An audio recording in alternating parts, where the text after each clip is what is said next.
শ্রী শ্রী গুরু পাগলানন্দ সেবাশ্রমে গিয়ে শ্রী চৈতন্য বিগ্রহে মাথা ঠেকিয়ে আমার ছেলে আলিঙ্গন করলো পাগলা বাবাকে এবং গুরুদেবদের আশীর্বাদ নিয়ে মহাপ্রসাদ খেয়ে আমরা সারাদিনটা খুব ভালোভাবে কাটিয়েছি। কিছুদিন আগে তোমাদের সামনে একটি ভিডিও তুলে ধরেছিলাম, সেটি ছিল রায়পুরের গঙ্গার। সেই রায়পুরের গঙ্গাটা অবস্থিত ছিল দক্ষিণ 24 পরগনা জেলায় নোদাখালী থানার অন্তর্গত রায়পুর গঙ্গায়। সেখানে একটি ভিডিও তুলে ধরেছিলাম, তখনই তোমাদের বলেছিলাম যে তারই কাছে একটি নিকটবর্তী স্থান আছে, সেটি হলো শ্রী শ্রী পাগলা গুরু নন্দ্র আশ্রম। সেখানেই আমরা এখন আছি। তোমার সেদিনের ভিডিওটা যেহেতু লং হয়ে যাবে, তাই সেই কারণে সেই ভিডিওটা অনেক বড় হয়ে যাওয়ার কারণে আমি সেদিনে দিইনি। ওই ভিডিওর সাথে আমি আলাদা করে আজকে তোমাদের সাথে তুলে ধরছি। সেই বাবার আশ্রমে আমরা চলে এসেছি। ঠিক আছে, আশ্রমটার চারিদিকের সুন্দর পরিবেশ। এখানে আমার ছেলের মুখটা দেখে বুঝতে পারছো যে একটু রাগ করে আছে। হ্যাঁ, আমার উপর রাগ করেছে। তো চলো দেখো এরপরেও রাগটা যে কি করে ভাঙলো তোমরা দেখেই সব বুঝতে পারবে।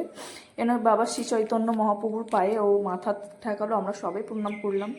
করে ঠিক আছে, সেখানে আমরা খুব সুন্দরভাবে দিনটা আমরা মানে ভালোভাবে সুন্দরভাবে দিনটা আমরা কাটিয়েছি সবাই মিলে। সবাই বলতে ওখানে ছিল আমার শাশুড়ি মা এবং 2-1 প্রতিবেশী। এবার আমি তো এসে দেখি অবাক আমি। হ্যাঁ, আমার ওখান থেকে হয়ে আমার ছেলে জল খাবে বলে আমরা অটো করে এসেছিলাম। অটোর মধ্যে জলের বোতলটা ছিল, আনা হয়নি। আমি জল আনতে গিয়েছি, এসে দেখি ও যে গুরুদেবের গলা জড়িয়ে ধরে আছে। আমি তো অবাক, ও কী করে ঢুকলো। আমার সচরাচর তো কেউ মহাপ্রভু বা গুরুদেবদের সেখানে গিয়ে আলিঙ্গন তো করতে পারে না। তারপরে জানতে পারলাম যে যে এই ধুতি পরা যে প্রভুটা রয়েছে গুরুদেবটা, উনিই বলেছে যে এই পাগলা বাবাকে জড়িয়ে ধরতে আমার ছেলেকে। তার জন্য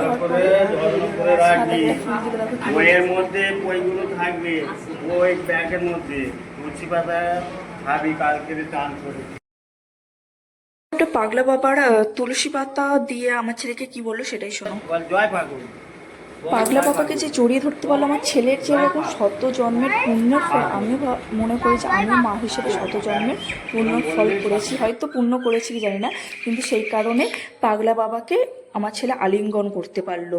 পাগলা বাবা চরণে তুলসী পাতা নিতে পারলো। পাগলা বাবা এমন একজন ব্যক্তি, তিনি কঠোর আধ্যাত্মিক সাধনা করে যোগতন্ত্রের মাধ্যমে জাগতিক মোহ ত্যাগ করে তিনি পরম জ্ঞান ও ঈশ্বর সাধন করেছিলেন, যা সিদ্ধ পুরুষ, অর্থাৎ সিদ্ধ পুরুষ। তিনি একজন হলেন সিদ্ধ পুরুষ। তাকে মানে ওনাকে আমার ছেলে যে আলিঙ্গন করেছে, সৌভাগ্য না থাকলে হয় না। এমনকি এখানে যে সমস্ত গুরুদেবরা ছিল তাদের চরণে মাথা ঠেকানো ও আশীর্বাদ নেওয়া, যে আমার ছেলে সৌভাগ্য হয়েছে, ওর ভাগ্যে এইগুলি রয়েছে, এইগুলো দেখে মা হিসেবে আমি খুব খুশি, খুব আনন্দিত। এবং সেদিনের দিনটি এতভাবে সুন্দরভাবে কাটিয়েছি, মানে মনে এত পরম শান্তি পেয়েছি, না বলে বোঝানোর মতো নয়, বলে বোঝানো যাবে না যাকে বলা যায়।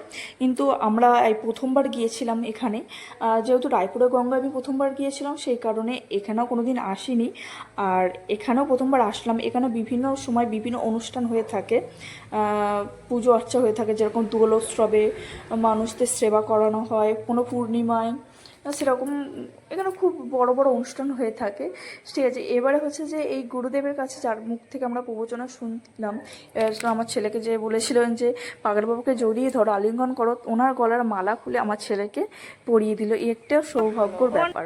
ঠিক আছে, গুরুদেবের আমার ছেলে এবার তখন শ্রী চৈতন্য মহাপ্রভুর কাছে যখন এসেছিল তখন ওর মুখটা দেখেছো, আর এখনের মুখে দেখো হাসিটা কতটা পরিবর্তন। সব কিছু পাগলা বাবার আশীর্বাদে, ঠিক আছে, গুরুদেবদের আশীর্বাদে সবই সম্ভব। ও খুব আনন্দ, ও নিজেও খুব আনন্দিত হয়েছে যে এত কিছু হওয়ার পরেও রয়েছে। আমি খুব খুব খুশি, ও ঠাকুমাও খুব খুশি। দেখো ঠাকুমার মুখের হাসিটা দেখে বুঝতে পারবে। ঠিক আছে, কি বলবো, তোমরা পুরো ভিডিওটা দেখো।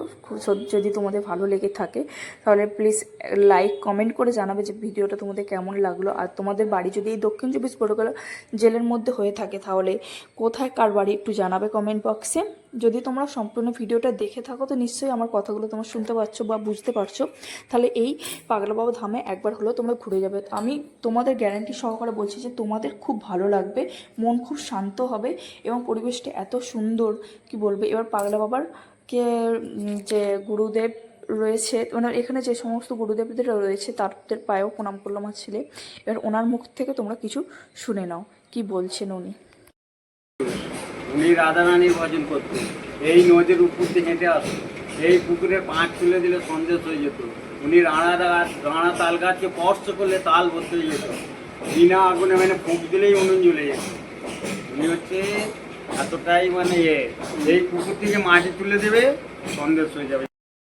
এই গুরুদেবের মুখ থেকে যে সমস্ত কথা বাণী আমরা শুনলাম, তার থেকে জানতে পারলাম যে যে পাগলা বাবা এমন একজন সিদ্ধ পুরুষ ছিলেন যে তিনি যেই রায়পুরের গঙ্গাতে উনি হেঁটে আসতে পারতেন। এমনকি এই মন্দিরের পাশেই রয়েছে একটি পুকুর, সেই পুকুরের মাটি তুলে দিলে সন্দেশ হয়ে যেত। এমনকি যে তাল গাছে ফলন ফলতো না, সেই তাল গাছে স্পর্শ করলে তাল ফলতো, অর্থাৎ ফলন ফলতো। এমনকি বিনা আগুনে মানে উনি ফু দিলে আগুন জ্বলে উঠতে, এমন জ্ঞানী ব্যক্তি, এমন সিদ্ধ পুরুষ নিকটবর্তী স্থানে যে আমরা আসতে পেরেছি, এইটাই পরম সৌভাগ্যের ব্যাপার। কিন্তু ভাগ্যে না থাকলে হয় না। যেরকমই আমার শাশুড়ি মারা আরও আগে বহুবার 5 থেকে 6 বার হয়তো এই রায়পুরের গঙ্গায় ওনারা জল আনতে এসেছিলেন, এই গঙ্গা জল নিতে। আমি যেহেতু রায়পুরের গঙ্গায় কোনোদিন আসিনি, সেই কারণে বললাম যে এবার আমি তাহলে তোমাদের সাথে যাবো, একটু রায়পুরের গঙ্গায় একটু ঘুরে আসবো। তাই এইবারে আমি ওনাদের সাথে প্রথম এলাম, কিন্তু ওনারা যে কজন এসেছে আগে 5-6 বার এসেছিল, কিন্তু কখনোই এই বাবার মন্দিরে, এই বাবার আশ্রমে আসতে পারিনি। তাহলে ওনাদের সাথে সাথে আমারও প্রথমবার সৌভাগ্য, ওনাদেরও প্রথমবার সৌভাগ্য। এমনকি সেদিনের মহাপ্রসাদও আমরা পেয়েছিলাম। ওখানে রাধাকৃষ্ণ বিগ্রহ ছিল, সেই বিগ্রহের ওনারা সেবা দিয়েছিল, সেবা দিয়েছিল বলে তখন পর্দা দেওয়া ছিল বলে আমরা দর্শন করতে পারিনি। আবার যখন দ্বিতীয়বার যাব, অর্থাৎ নিশ্চয়ই ভগবান আশীর্বাদে আমরা দর্শন করতে পারবো। ওখানে প্রসাদে ছিল ডাল, ছিল ঢ্যাঁড়স দিয়ে একটা আলু চচ্চড়ি ছিল, আর ছিল এঁচড়ের তরকারি ছিল, আর একটা ভাজা ছিল, শাক ভাজা ছিল। সেই প্রসাদ আমরা যে কজন গিয়েছি সবাই আমরা মিলেমিশে ভাগ করে খেয়েছি। সবাইকে প্রসাদ দিয়েছিল। এবং এখানে ছিল গোমাতাকে প্রণাম করে আমরা বাড়ির দিকে এবার রওনা দেবার। এখানে সবজি চাষ হয়। আর এখানে আমি একটা জিনিস মিস করে গেছি, যে বড় বড় কড়া আছে নাকি আর সমাধি দেওয়া আছে, সেইগুলো আমি দেখার আমার সৌভাগ্য হয়নি, আমি দেখতে পারিনি। তখন আমার ছেলেকে প্রসাদ খাওয়াচ্ছিলাম। তা তোমাদের ভিডিওটা কীরকম লাগলো তোমরা নিশ্চয়ই কমেন্ট করে জানাবে। আর যদি ভালো লাগে তো একটা শেয়ার করবে। আর আমরা এই অটোতে করে সবাই মিলে চলে যাচ্ছিলাম সেদিনে। আর আমার ছেলে হরে কৃষ্ণ